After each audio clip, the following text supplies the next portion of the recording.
الحمد لله رب العالمين والصلاة والسلام على سيد الأنبياء والمرسلين وعلى آله وأصحابه أجمعين أما بعد فأعوذ بالله من الشيطان الرجيم بسم الله الرحمن الرحيم وَلِكُلٍّ دَرَجَاتٌ مِّمَّا عَمِلُوا صدق الله العلي العظيم وصدق رسوله النبي الأمين المختار الكريم الرؤوف الرحيم۔ انتہائی احترام و عقیدت کے ساتھ حضور سید المرسلین خاتم الانبیاء شفیع المذنبین رحمت للعالمین خاتم المعصومین راحت العاشقین صلی اللہ تعالی علیہ وآلہ واصحابہ وبارک وسلم کی بارگاہ میں اپنی غلامی کا ثبوت دیں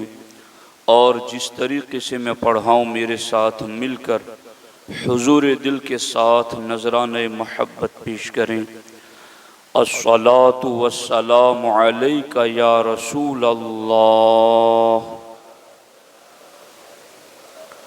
الصلاۃ والسلام علیک یا حبیب اللہ، الصلاۃ والسلام علیک یا نبی اللہ، وعلی آلک واصحابک یا نور اللہ، صلی اللہ تعالی علیہ وسلم۔ دوستان محترم، شعبان المعظم کا مہینہ شروع ہو چکا ہے اور چند دنوں کے بعد 15ویں شعبان المعظم بھی جلوہ گر ہوگی۔ اسی حوالے سے چند ضروری باتیں آپ تک پہنچانا چاہتا ہوں۔ دوستان محترم، کھیتی باڑی کرنے والا ایک کسان موسم بہار کا انتظار کرتا ہے، اور جب اسے پتہ چلتا ہے کہ موسم بہار کا وقت قریب ہے تو موسم بہار کی آمد سے پہلے وہ زمین کو، کھیت کو صاف کرتا ہے اور زمین میں جو غیر ضروری چیزیں ہوتی ہیں اس کو چھانٹ کر جدا کرتا ہے، ہل چلاتا ہے، ٹریکٹر چلاتا ہے، زمین کو ہموار اور برابر کرتا ہے، اور اس کے بعد پھر وہ موسم بہار کا انتظار کرتا ہے۔ تو جس شخص کو اور جس کسان کو اپنی زمین اور کھیتی سے فائدہ اٹھانا ہوتا ہے وہ موسم بہار کی آمد سے پہلے ہی اس کی تیاری میں مصروف ہو جاتا ہے۔ بارش ہونے کے بعد اگر کوئی یہ کہے کہ اب میں کھیت صاف کروں گا اور اب میں زمین کو ہموار کروں گا تو وہ کھیتی سے مکمل فائدہ حاصل نہیں کر پائے گا۔ دوستان محترم، اللہ جل مجدہ الکریم نے اسی طریقے سے ایمان والے بندوں کے لیے بھی 12 مہینوں میں کچھ مہینوں کو موسم بہار بنایا ہے، اور ان موسم بہار میں سے ایک موسم بہار ایمان والوں کی ایمانی کھیتی کو بڑھانے کے لیے وہ شعبان المعظم اور رمضان المبارکہ ہیں۔ دوستان محترم، کسان بارش آنے سے پہلے زمین کو جوتتا ہے، اس میں خش و خاشاک کو نکالتا ہے، زمین ہموار کرتا ہے، اپنی پسندیدگی کا بیج خریدتا ہے، اور پھر جب اسے لگتا ہے کہ اب موسم قریب آ گیا ہے تو وہ بیج ڈالتا ہے، اور بیج ڈالنے کے بعد پھر وہ اللہ کی رحمت سے امید کرتا ہے کہ اب بارش ہوگی تو میرا ڈالا ہوا بیج اگے گا اور جو میں نے امید لگائی ہے میں اس سے فائدہ حاصل کر سکوں گا۔ بس بالکل اسی طریقے سے ایمان والوں کی ایمانی کھیتی کو پروان چڑھانے والا موسم آ چکا ہے۔ ہمیں اب کون سی تیاریاں کرنی ہیں؟ ہمیں تیاری کسان تو کھیت صاف کر کے کرتا ہے، بیج خرید کے کرتا ہے، باقی اس کی دوائیاں خرید کے کرتا ہے۔ ہمیں اس موسم بہار میں تیاری کرنے کے لیے توبہ کرنا ہے، اللہ کی بارگاہ میں رجوع کرنا ہے، اپنے گناہوں سے تائب ہونا ہے، اپنی بدعملیوں سے اللہ کی بارگاہ میں معافی طلب کرنی ہے، جو فرائض اور واجبات کی ادائیگی میں سستی اور کمی ہو گئی اس کو پورا کرنا ہے، اور جو وقت پر ادا نہ ہو سکا اس کے لیے اللہ کی بارگاہ میں معافی طلب کرنی ہے۔ جو مومن اس موسم بہار میں توبہ کے ذریعہ اللہ کے خوف میں اپنے آنکھوں سے آنسو بہا کر کے اس کھیتی کو آباد کرتا ہے اور بیج ڈال دیتا ہے، تو پھر اللہ کی رحمت سے امید ہے کہ اللہ جل مجدہ الکریم اس موسم بہار میں ہمارے بیج کو بھی پروان چڑھا دے اور اللہ تبارک و تعالی ہمیں بھی اس کا مکمل فائدہ عطا فرما دے۔ دوستان محترم، اب یہ تیاریاں جو کرنی ہیں اس حوالے سے ہمارے آقا حضور سید المرسلین صلی اللہ علیہ وسلم کے کئی فرامین ہیں۔ سرکار دو عالم صلی اللہ تعالی علیہ وسلم ایک رات کو اٹھے اور آپ بستر سے اٹھ کر باہر تشریف لے گئے۔ ام المومنین سیدہ عائشہ صدیقہ فرماتی ہیں کہ میں حضور علیہ السلام کی تلاش میں نکلی تو میں نے دیکھا کہ سرکار دو عالم صلی اللہ علیہ وسلم جنت البقیع میں تشریف فرما ہیں۔ عائشہ صدیقہ فرماتی ہیں کہ میں نے سرکار دو عالم صلی اللہ علیہ وسلم سے ملاقات کی تو اللہ کے رسول علیہ السلام نے ارشاد فرمایا، بے شک اللہ تبارک و تعالی شعبان کی 15ویں رات اپنی شان کے مطابق اپنے خاص جلووں کو پہلے آسمان پر نازل فرماتا ہے، جو دنیا سے سب سے زیادہ قریب ہیں، اور اس وقت اللہ جل مجدہ الکریم قبیلہ بنو کلب کی بکریوں کے بالوں کی تعداد سے بھی زیادہ بندوں کی مغفرت فرما دیتا ہے۔ تو کیا یہ موسم بہار نہیں ہے؟ کیا ایمان والوں کے لیے اپنے مرحومین کی بخشش کا موسم نہیں آ رہا ہے؟ کس قدر محرومی ہوگی کہ ہم اس موسم کا پتہ نہ رکھیں، کس قدر نادانی ہوگی کہ ہمیں اس کی خبر نہ ہو۔ یہ منبر و محراب خبردار کرتے رہیں گے اور اس موسم بہار کے حوالے سے آگاہ کرتے رہیں گے۔ بنو کلب جو عرب میں بھی جن کے پاس بکریاں تھی تو ان میں سب سے زیادہ بکریاں بنو کلب کے پاس تھی، اور پھر بکریوں کی تعداد کے برابر نہیں، بکریوں کے بالوں کی تعداد کے برابر۔ تو کیسا موسم بہار آنے والا ہے، لیکن جہاں اتنے زیادہ لوگوں کو بخش دیا جاتا ہے، ہمارے آقا علیہ الصلوۃ والسلام فرماتے ہیں ایسی رات میں بھی چند لوگ ایسے ہیں جنہیں نہیں بخشا جاتا۔ تو میں وہی آپ کو بتانا چاہتا ہوں کہ اس سے پہلے اپنے آپ کو تیار کریں۔ کسان کھیت صاف کر کے تیاری کرتا ہے، زمین ہموار کر کے تیاری کرتا ہے، بیج خرید کر دوائی خرید کر تیاری کرتا ہے۔ ہمیں کس طرح تیاری کرنی ہے؟ ہمارے آقا علیہ السلام نے فرمایا کہ جب بنو کلب کی بکریوں کی بالوں کی تعداد کے برابر لوگوں کی مغفرت ہوتی ہے، چند لوگ ایسے ہیں جن کی اس رات بھی بخشش نہیں ہوتی۔ ہمارے آقا فرماتے ان میں سے ایک وہ ہیں جو مشرک ہیں،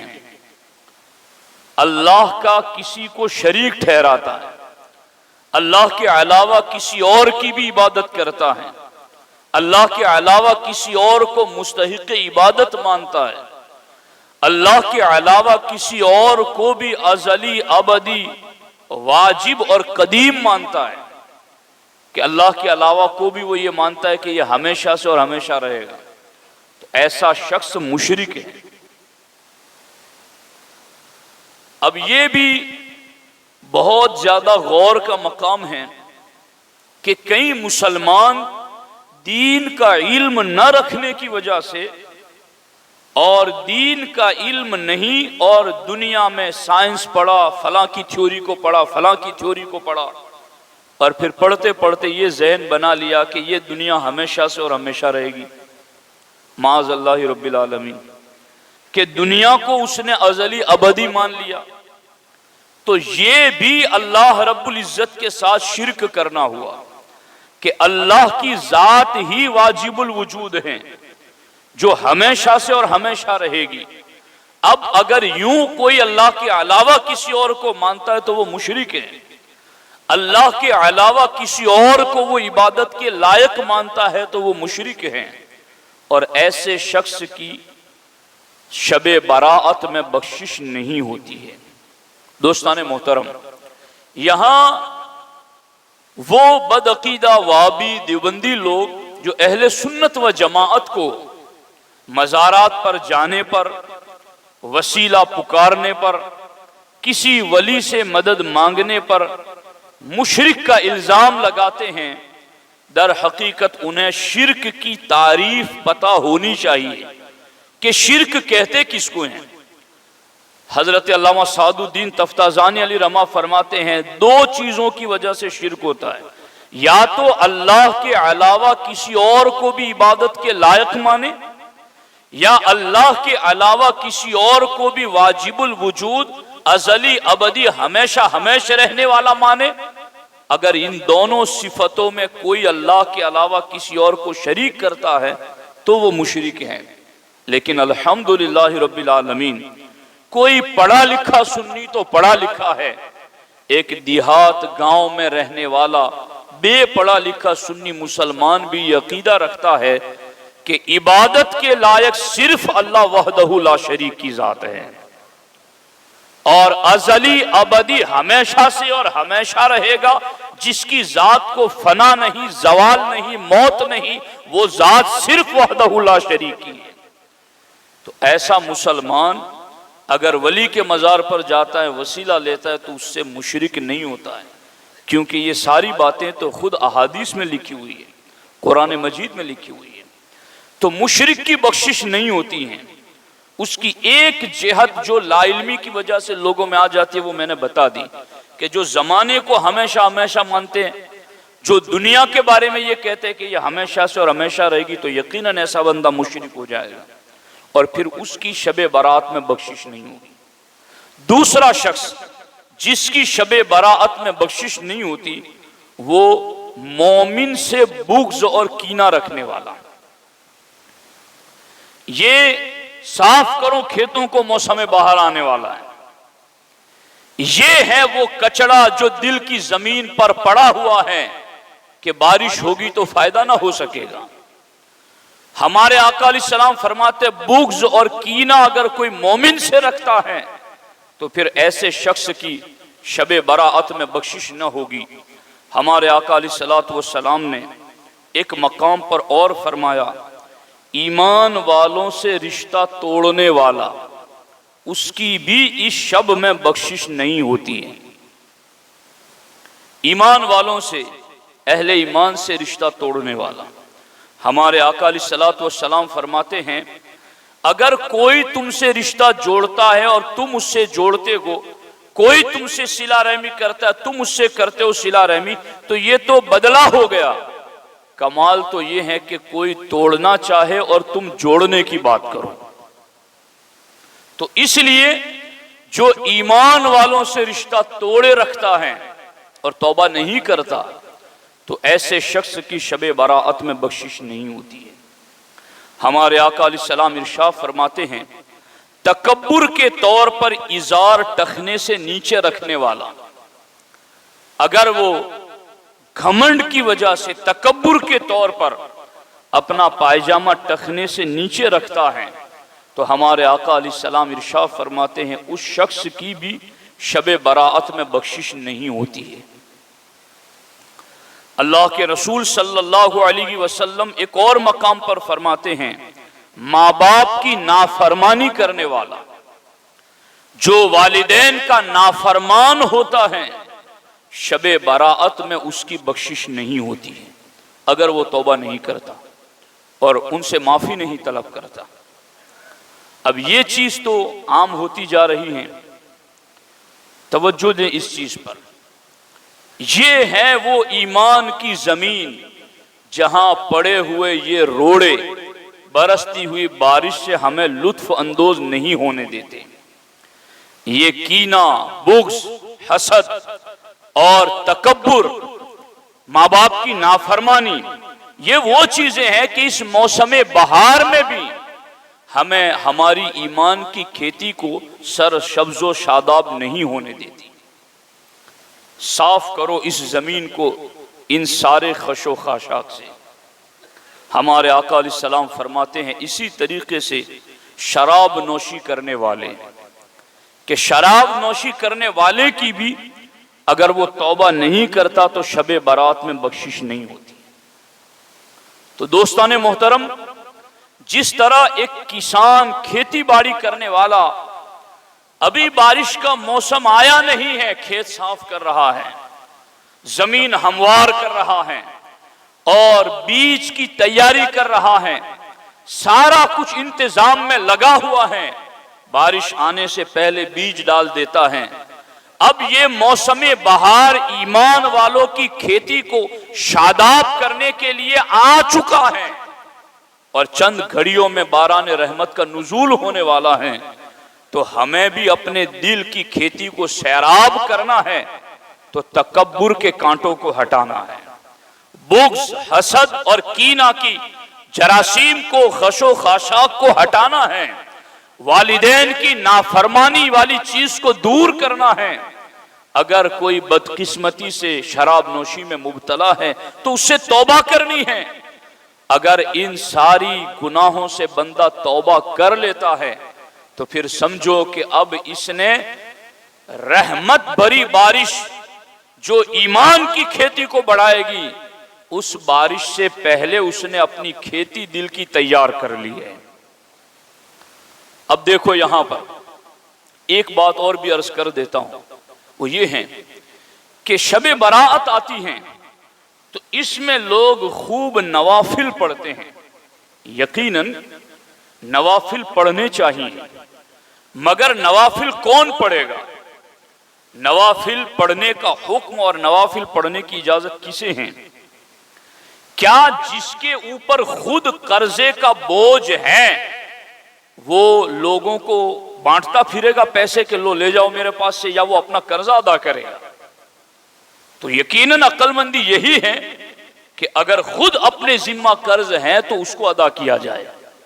تو اسی طریقے سے فرض اور واجب یہ ہمارے ذمہ لازم اور ضروری ہے اس کا ادا کرنا۔ نفل تو وہ زائد عبادتیں ہیں کہ اگر ان کو پڑھتا ہے تو پھر فرائض اور واجبات کی ادائیگی میں اگر کوئی کمی رہ گئی تھی تو اللہ تبارک و تعالی نوافل کی برکتوں سے اس کی بھرپائی فرما دیتا ہے۔ لیکن جس کے پاس وہ اصل ہے ہی نہیں تو بھرپائی کر رہا ہے اور اصل ہے ہی نہیں۔ تو یاد رکھنا، جن کے ذمہ فرض نمازیں چھوٹی ہوئی ہیں، کسی نے 15 سال کی عمر میں نماز کی پابندی شروع کی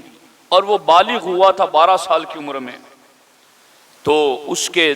2.5-3 سال جو بھی بیچ کے رہ گئے ہیں اس کا حساب لگا کر کے وہ ان نمازوں کو ادا کرے کہ شعبان المعظم میں ضرور پڑھیں۔ اور ہمارے علماء نے یہاں تک لکھا ہے کہ وہ یہ نہ سمجھیں کہ نوافل کی جگہ پر وہ اپنی قضا چھوٹی ہوئی پڑھے گا تو نوافل والے ثواب سے محروم رہے گا۔ نہیں، اللہ کریم ہے، وہ دلوں کی نیتوں کو خوب جانتا ہے۔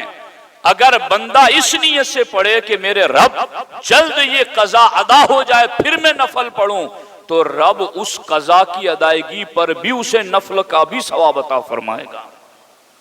کہ اس رات میں جو نوافل اتنی رکعت پڑھے گا تو اتنا ثواب ملے گا، ضرور اس کو وہ بھی ملے گا۔ اس لیے